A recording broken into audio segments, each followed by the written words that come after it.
Assalamualaikum ya akhi ya ukhti.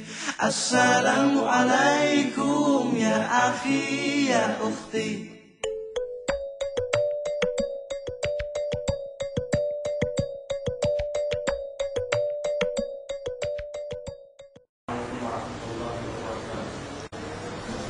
Bismillahirrahmanirrahim. Alhamdulillahirabbil alamin.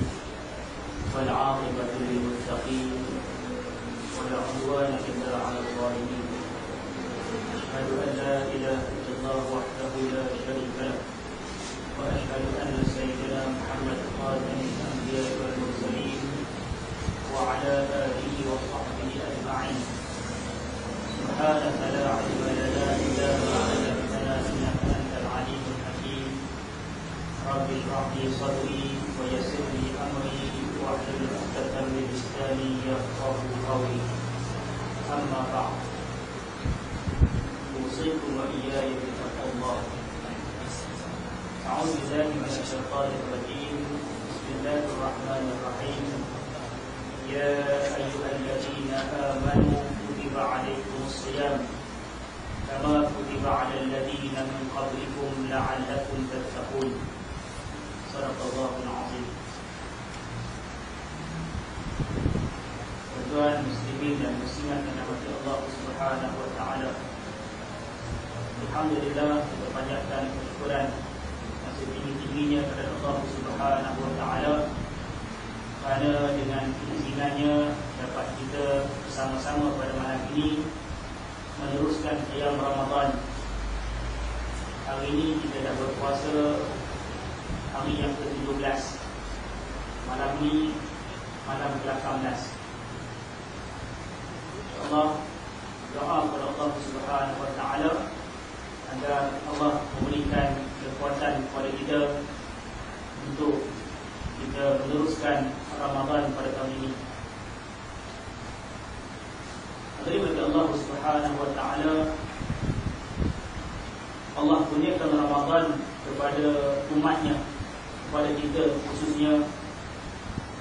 Di dalamnya terdapat banyak keistimewaan, yang mana keistimewaan ini perlu direbut oleh kita semua. Pada datang sebulan saja, setahun sekali, bukan tiap-tiap bulan Ramadan, setahun sekali pada Ramadan. Jadi kita ambil kesempatan dengan usia umur yang Allah kurniakan kepada kita, kesihatan yang baik untuk kita berpuasa dalam bulan Ramadan ini.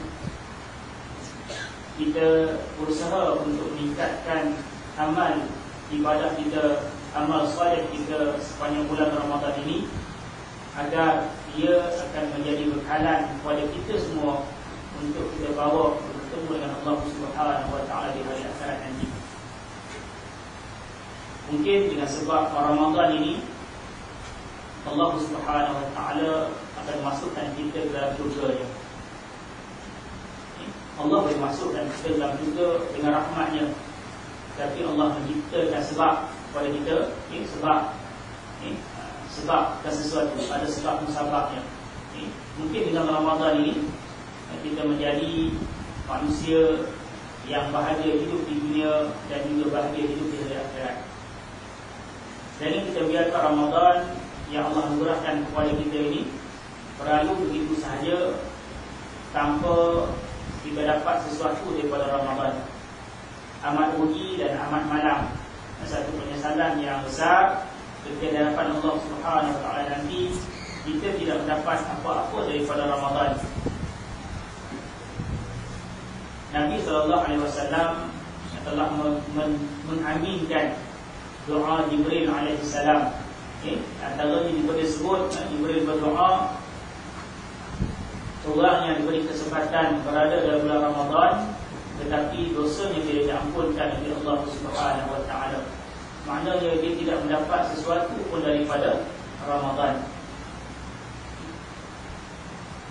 Pada mati Allah Subhanahu wa taala. Jadi inilah yang kita takut, kita berpuasa letih pada siang Ramadan, malamnya kita berqiyam, tetapi di sana ada perbuatan-perbuatan, tindakan-tindakan Allah Subhanahu Wa Taala, maka kita takut puasa kita akan tertolak.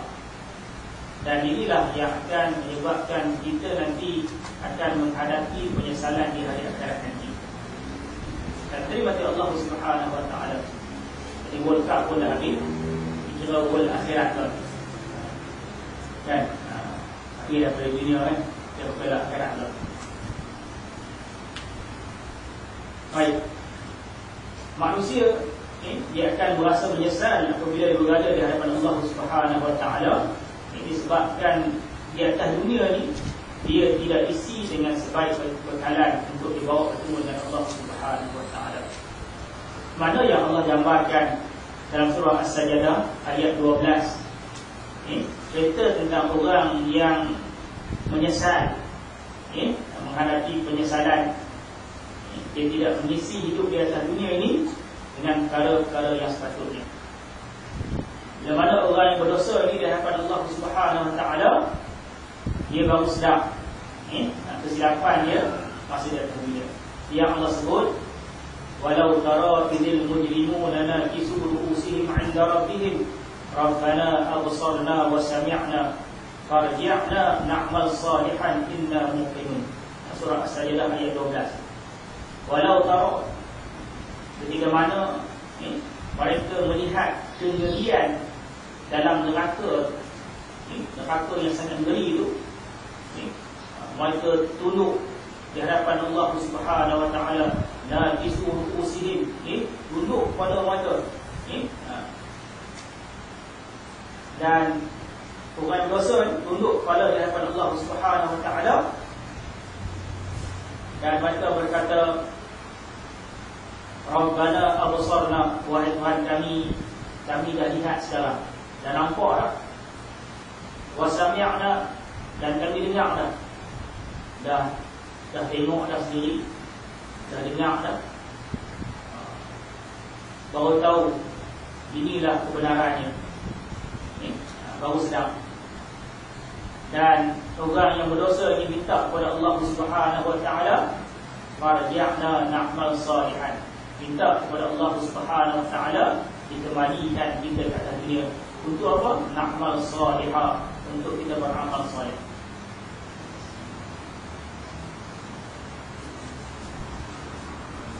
Inna muqinun, barulah kami pada hari ini menjadi orang yang benar-benar yakin. Dah tak guna dah tuan-tuan, dimati Allah Subhanahu Wa Taala ketika itu, sebab dunia dah tak ada, kita ambil balik. Itu keadaan. Jadi kita minta lindung kepada Allah Subhanahu Wa Taala, kita jadi macam ni. Ada mati Allah Subhanahu Wa Taala. Saya buat satu kisah tentang penyesalan manusia. Ini satu kisah, bukannya hadis, riwayat cerita. Cerita tentang Iskandar Zulkarnain. Dan tenteranya yang berjalan, dan dalam perjalanan mereka terpaksa mengharungi sebuah terowong yang panjang, yang gelap. Terowong itu panjang, terowong itu gelap, dan mereka tidak ada sebarang cahaya. Jalan dalam gelap, meraba-raba dalam gelap. Di tengah perjalanan mereka terpijak, tentera Zulkarnain ini terpijak batu-batu yang bertaburan. Ada pijak batu tu macam-macam lah. Sangkanya, dan timbullah cerita pada tentera itu mengatakan bahawa dalam terowong yang mereka sedang berjalan ini penuh dengan emas dan juga berlian. Dan mungkin yang mereka yang pijak itu, sedang dipijak itu ialah emas dan juga berlian. Kita tak nampak. Jadi ada yang percaya dan ada yang tak percaya. Katalah emas, katalah berlian, maka sekelompok manusia, sekelompok tentera Iskandar Zulkarnain ini, mereka mulalah kutip. Kutip batu tersebut hingga penuh tangan. Dan ada yang tak cukup dengan tangan, dia menggunakan baju dia. Baju, ambil batu bubuk dalam baju. Dan ada sekelompoknya yang tak kutip apa-apa. Apa pula? Dan ada sekelompok lagi yang terkutip, kemudian berjalan dalam gelap tu, dalam keadaan letih, berat bawa batu yang dibawa tu, maka di tengah perjalanan mereka buang. Ini kelompok yang keempat. Itulah keadaan 4 golongan tentera Iskandar Zulkarnain.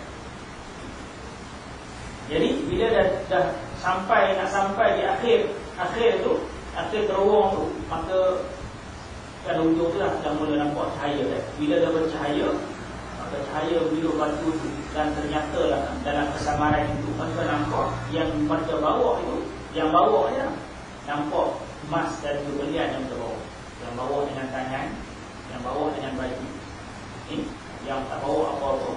Yang bawa ada serat tadi itu batu buang, mereka rasa menyesal, dah nak keluar rasa menyesal, mereka nak patah balik, nak patah balik, tapi dilarang oleh Iskandar Zulkarnain. Tak boleh balik, ada peluang untuk balik. Sebab ini mati Allah Subhanahu Wa Taala. Inilah gambaran kelompok manusia yang mana semuanya akan rasa menyesal, rasa menyesal. Sebab dia tidak menghargai apa yang ada ketika dia hidup di atas dunia ni. Kita lihat kelompok yang paling menyesal ialah yang tak percaya langsung. Bila dia tak percaya, dia tak kutip apa-apa, dia tak bawa apa-apa pun. Walaupun dia ada peluang tu, tengok je orang kutip, lantar orang boleh kutip, dia tak percaya tu, dia tak buat apa pun. Apa pun dia tak ambil, dia keluar dalam keadaan yang rugi dia. Kelompok yang kedua, yang bawa sedikit pun, dia pun akan rasa menyesal. Kutip penuh tangan, alangkah ruginya. Kenapa tadi tak kutip ke lebih? Boleh bawa dengan mulut, boleh bawa, letak dalam baju pun boleh, tapi mereka tak buat. Dan ada yang bawa penuh dalam baju mata pun rasa menyesal. Menyesal kalau mereka boleh gunakan anggota-anggota yang lain. Bahkan mereka boleh ambil pakaian daripada yang tak bawa apa tadi ni, pinjam daripada kawan-kawan yang lain untuk ambil lebih banyak dari emas dan kemuliaan. Ini pun menyesal. Dah bawa kan, tak bawa langsung, bawa juga, tapi menyesal. Dan tak bawa langsung memang. Dan yang paling menyesal ialah orang yang dah bawa dah, tapi sampai sekat jalan dia buat. Baik. Nanti mati Allah Subhanahu Wa Taala. Ini gambarannya. Orang yang soleh, orang yang solehah juga akan merasa menyesal. Sebab dia membiarkan masa dia berlalu begitu saja hidup atas dunia ni, tanpa dimanfaatkan untuk meningkatkan amal ibadah dia, amal soleh dia kepada Allah Subhanahu. Kita tak rasa tak cukup. Yang rasa dah banyak dah kita buat amal soleh atas dunia ni pun, tapi bila di hadapan Allah Subhanahu Taala dah rasa tak cukup. Mengapalah dulu tabung jalan senyum saja, urus langit patutnya boleh urus 5 langit kan. Akan rasa begitu. Dan orang yang kadang-kadang soleh, yang kadang-kadang tak soleh, mula soleh, lepas tu soleh, ini pun akan menyesal. Amalannya sedikit, dosanya banyak. Orang kafir dia lagi menyesal, dah sampai kepada seruan kepada dia untuk memahami Islam, faham Islam, tapi dia tolak, dia tinggalkan. Dan ada orang yang pada asalnya Islam, dah bawa ada batu tadi, bawa ada emas tadi, tapi di tengah perjalanan dia buang. Dia buang Islam. Ikut fahaman dia sendiri. Jadi hadirin bagi Allah Subhanahu Wa Taala, semua kelompok yang diberi gambaran tadi akan merasa penyesalan di hadapan Allah Subhanahu Wa Taala. Dia orang yang begini, dia akan tunduk malu di hadapan Allah Subhanahu Wa Taala, minta kepada Allah supaya balik pada diri. Jadi bagi Allah Subhanahu Wa Taala, kesempatan usaha yang kita ada, kesempatan yang Allah berikan kepada kita, kita manfaatkanlah dengan sebaik-baiknya agar kita tidak menyesal di hari akhirat nanti. Baik, satu lagi saya nak kongsi dengan kalian, itu sepada dengan nuzulul Quran. Syahrul Ramadan alladzi unzila fihi al-Quran hudan lin-nas wa bayyinatin minal huda wal furqan. Bulan Ramadan ini Allah turunkan Al-Quran sebagai petunjuk kepada pembeda antara yang hak dan juga yang batil. Walaupun para ulama berbeza pandangan dalam menentukan tarikh sebenar nuzul Al-Quran. Ada berpandangan 17 Ramadan, ada yang kata 8 Ramadan, ada yang kata 7 Ramadan, dan ada yang kata 24 Ramadan. Berbeza pandangan. Yang kuatnya mengatakan bahawa nuzul Al-Quran itu berlaku, turunnya Al-Quran itu berlaku pada 24 Ramadan. Dia tak kuatlah kita pegang dengan itu, jadi masalah. Tarikh sebenarnya tak penting. Kita tengok Al-Quran pun Allah dalam cerita Allah tak sebut tentang tarikhnya, berapa hari bulan jadi tak ada, tak sebut. Sirah Nabi pun tak penting sangat tarikhnya. Baik. Terima kasih Allah Subhanahu Wa Taala. Saya sebut kata-kata yang diungkapkan oleh Abdullah bin Mas'ud tentang Al-Quran ini. Beliau berkata, akan datang kepada kamu suatu zaman yang mana zaman itu sedikit sekali pengetahuan tentang isi Al-Quran dan Al-Hadis, dan kebodohan tentang kedua-duanya bermerajalela. Ini kata Abdullah bin Mas'ud. Akan datang satu zaman, mungkin dah sampai ke zaman kita ni, orang dah kurang faham Al-Quran, orang dah kurang faham hadis, orang sangat-sangat jahil tentang Al-Quran dan juga hadis. Itu dia buat ikut suka dia lah tentang Al-Quran dan hadis. Katanya lagi, Abdullah bin Mas'ud kata, menjaga Al-Quran bukanlah dengan menghafaz huruf-hurufnya, akan tetapi menjaga Al-Quran itu dengan menegakkan hukum-hukumnya. Kita jaga Al-Quran, kita beriman dengan Al-Quran, bukan sekadar kita baca, kita hafaz ayat-ayat Al-Quran, tetapi tuntutan daripada ayat Allah Subhanahu Wa Taala itu mesti ditegakkan dalam diri kita, dalam masyarakat kita, dan juga dalam negara kita.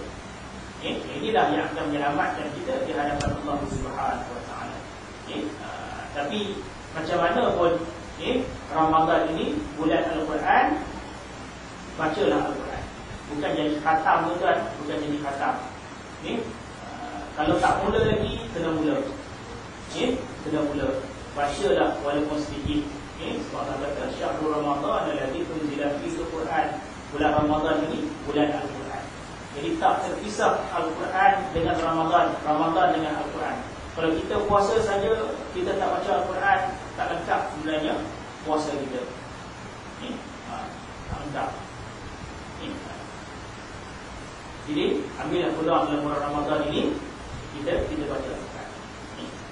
Tadi saya dengar satu rancangan kat radio Hakim kan, tentang seorang doktor, tuan dengar tadi.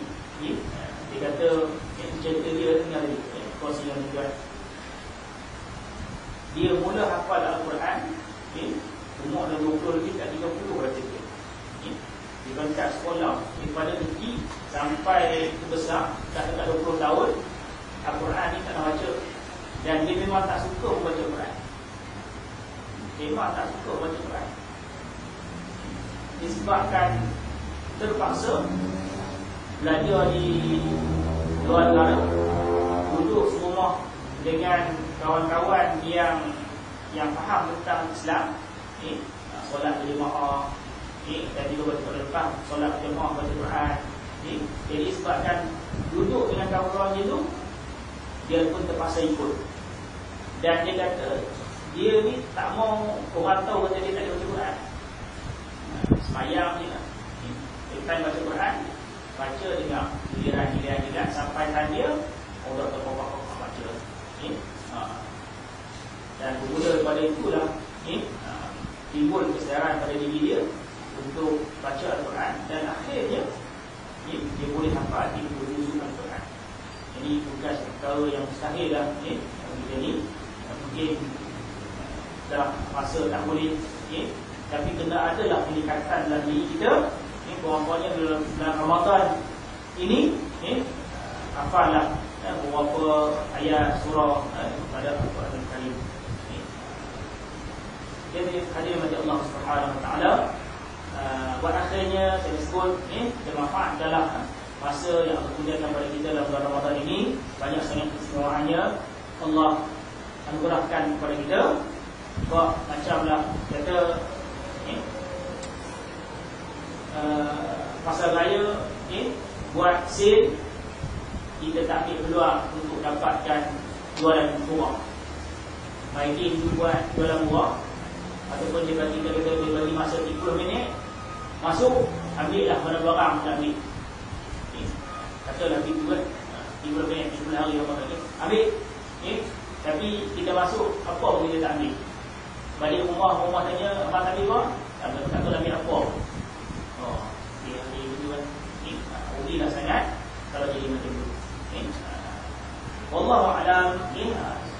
Itulah kongsian kita pada malam ini. Mudah-mudahan ada manfaatnya kepada kita semua. Jadi kita berdoa kepada Allah Subhanahu Wa Taala agar kita dapat dari Ramadan ini dengan yang terbaik. Tingkatkanlah amal kita, sama-sama lah. Jadi semua ampun dan maaf. Aku qali hadza wa astaghfirullah li wa lakum. Wassalamualaikum warahmatullahi wabarakatuh. Bismillahirrahmanirrahim. Alhamdulillahirabbil alamin. Wassalatu wassalamu ala Rasulillah wa ala alihi wa sahbihi ajma'in. Allahumma faqihna fid din wa 'allimna at-ta'wil wa ihdina siratal mustaqim. Allahumma arzuqna lailatul qadri ya Allah ya arhamar rahimin. Rabbana atina fid dunya hasanah wa fil akhirati hasanah wa qina adzabannar. Wa sallallahu ala sayyidina